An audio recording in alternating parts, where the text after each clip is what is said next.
In this video tutorial, we'll show you how to open, edit, and save Google native files such as docs, sheets, and slides that are stored in your Google Drive using the Google Drive for Desktop app on your PC. Let's get started. Navigate to My Drive or your shared drives depending on where your files are stored.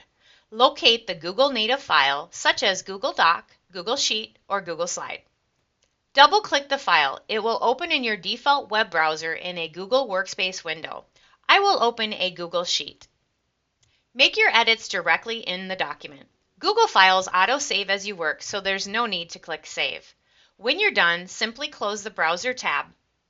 Your changes will sync automatically as long as you're connected to the internet. If you're offline, the updates will sync the next time you're back online.